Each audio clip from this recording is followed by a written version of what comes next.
Switching gears now, a Marine who refused to get the COVID shot was just released from a military prison after spending more than 100 days there this year. A retired Marine helping with her case says Lance Corporal Catherine Arnett refused 2 command flights back to the U.S. from a base in Japan after a major general ordered her to be discharged because she wouldn't get the shot.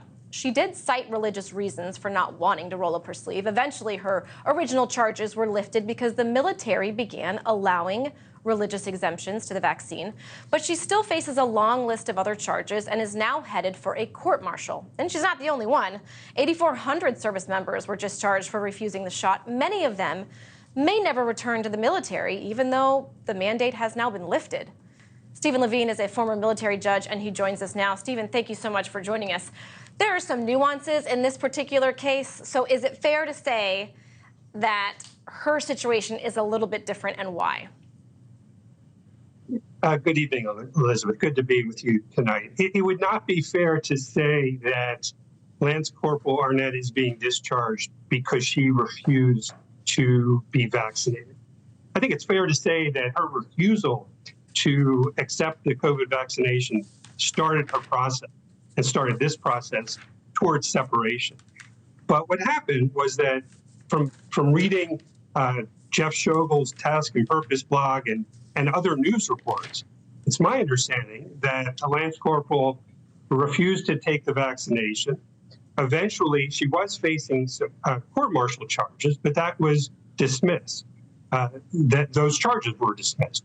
But then there were allegations that Lance Corporal Arnett may have forged her commander's signature on some paperwork. And this was after her charges had been dismissed. As a result of that, Elizabeth, the service member was facing administrative separation. So it's not because of the COVID vaccination that she was pending discharge. It was because of her actions after those charges were dismissed. What do you call, I want you to get your opinion on the support that she's getting. I mean, we're seeing Eddie Gallagher, other people raising funds. She was in and out of essentially military jail, right? And that's not always common practice, right? Usually you can be free, maybe go home to your family during that time. Is she being treated differently? She's not being treated unfairly, according to the news reports. Is she being treated differently?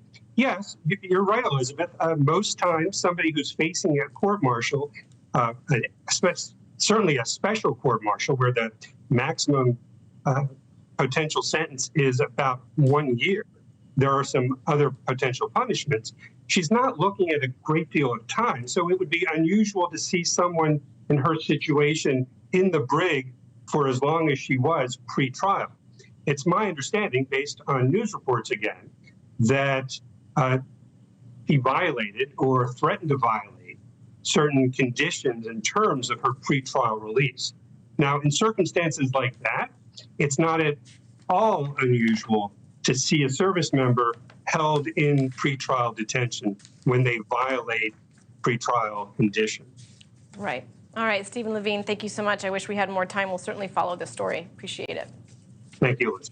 Thanks for watching. Go to newsnationnow.com to find NewsNation on your television provider. And don't forget to subscribe. Click the red button to get more of NewsNation's fact-driven, unbiased coverage.